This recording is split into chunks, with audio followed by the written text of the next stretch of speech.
We're at the Grantville trolley station right now.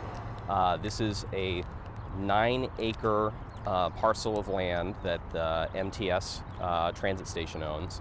Most of that land is taken up with about 250 parking spaces. Colin Parent is executive director of the nonprofit Circulate San Diego, which advocates for smart growth policies across the county.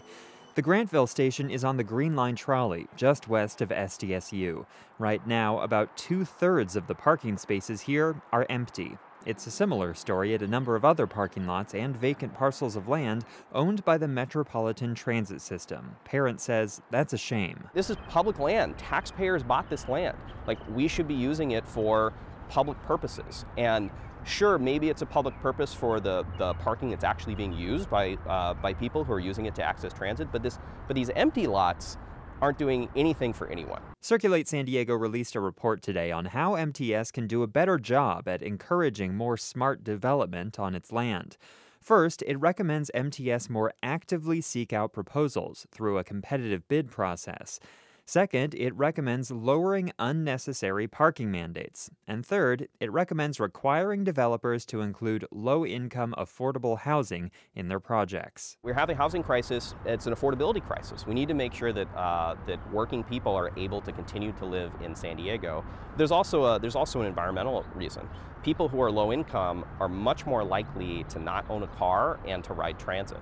So it's better for the agency's bottom line, and it's better for our greenhouse gas emissions to make sure that we have some low-income opportunities adjacent to transit.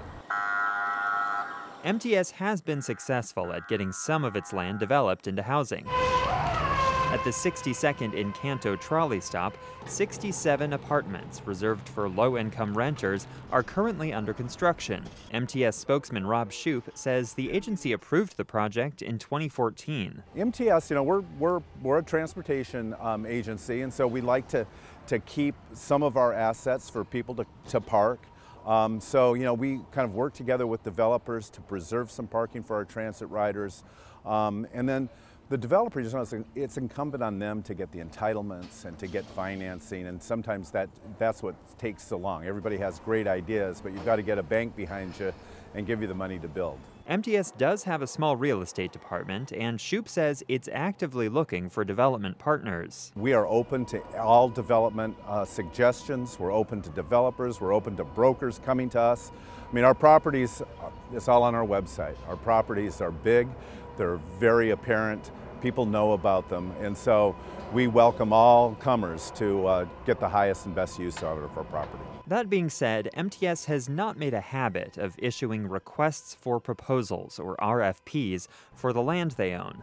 That would allow them to lay out their ideal scenario for development and perhaps get a broader range of responses from developers. If progress on developing MTS land has been slow, Colin Parent does not blame the agency's staff. He says ultimately it's up to the board of directors, made up of local elected officials, to demand better. It's challenging to do development. It's challenging to have these conversations with neighbors and people who are going to be impacted.